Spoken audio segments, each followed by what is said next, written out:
کرتے ہیں. اور پھر اللہ تعالیٰ نے اسی رکوع میں آگے جا کے ارشاد فرمایا کہ بنایا سارا کچھ تمہارے لیے ہے. بنایا سارا کچھ، یہ چوتھے سے پانچواں رکوع آپ دیکھیں گے، فرمایا بنایا سارا کچھ تمہارے لیے ہے، پر تم نے وہ کھانا ہے جس کے کھانے کی تمہیں اجازت دی گئی ہے. حلالا طیبا، پاکیزہ چیز، سارا کچھ تمہارے لیے ہے، پر جس کی اجازت ملے تم نے وہی. کچھ چیزوں کی یہاں کھانے کی ممانعت ہے، لیکن جنت میں وہ چیزیں کھانے کی اجازت ہوگی.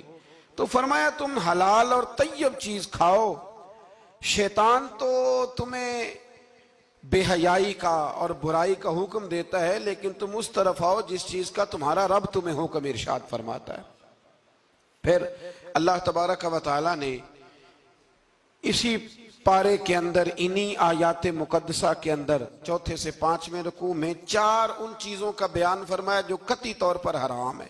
4 وہ چیزیں جو قطعاً حرام ہیں. ان میں سب سے پہلے ارشاد فرمایا کہ مردار، جو جانور ذبح نہ کیا جائے اور بغیر ذبح کے مر جائے، وہ کھانا حرام ہے.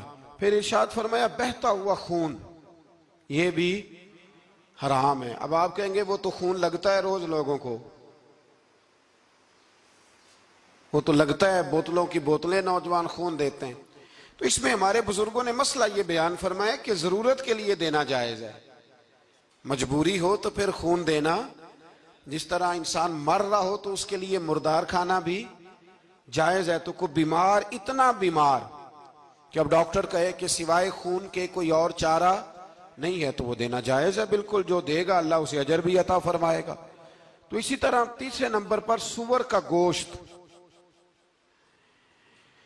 یہ بھی قطعاً حرام ہے. کوئی ایسی صورت ہی نہیں کہ جو اس کو جائز کیا جا سکے.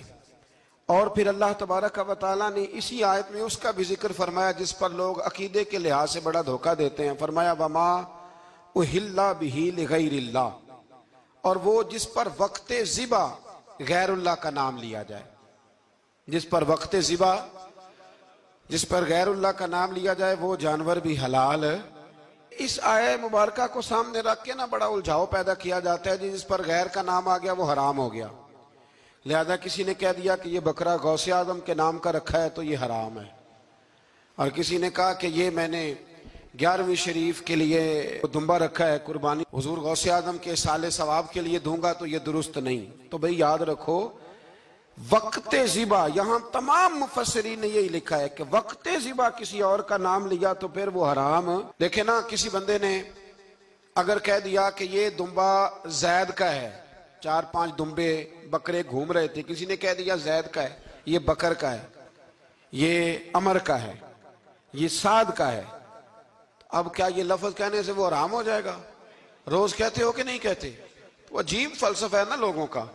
اگر آپ نے کہہ دیا غوث پاک کے سال ثواب کے لیے ہے تو پھر وہ حرام ہو گیا جی. تو اگر یہ کہا جائے کہ میں نے بیٹے کے عقیقے کے لیے رکھا ہے، پھر بھائی اگر ولیمے کے لیے رکھا ہو تو وہ تو کہہ رہا ہے میں نے بیٹے کے لیے رکھا ہوا ہے، حالانکہ بکرا تو اللہ کے نام کا ہے. تو بلا وجہ لوگ اس میں ایسی چیزیں پیدا کرتے ہیں. تو اس کو سمجھ لیں، یہ قرآن مجید کی آیت نمبر 173 ہے، جس میں اللہ تبارک و تعالیٰ نے بڑی وضاحت کے ساتھ ان چیزوں کا ذکر فرمایا جن کا کھانا بالکل ناجائز ہے. تو وہ 4 چیزیں آپ کی سمجھ میں آ گئی جی. سب سے پہلے مردار، پھر بہتا ہوا خون، پھر سور کا گوشت، اور چوتھے نمبر پہ وہ جانور جس پر وقت ذبح کرتے وقت کہا جاتا ہے نا بسم اللہ ہے. اب مرغا خریدنے جاؤ گے نا تو اس سے کہنا ذرا اونچا پڑے. میں نے ایک سے پوچھا، میں نے کہا تو تکبیر ہی نہیں پڑھتا؟ کہتا میں نے پکی پڑھ کے چھری پہ پھونک لی ہے. تو میں نے کہا یہ کون سا نیا دین نکلا ہے؟ کہتا چھری پہ پھونک لی ہے تو اب پکی ہو گئی چھری. تو میں نے کہا چھری کے ساتھ اگر کسی نے پیاز کاٹ لیا تو پھر تیری پھونک کا کیا بنے گا؟ تو وہ تو گئی نا جی. تو اس لیے یہ جانور جب حلال ہوگا جب کہا جائے گا بسم اللہ ہے اللہ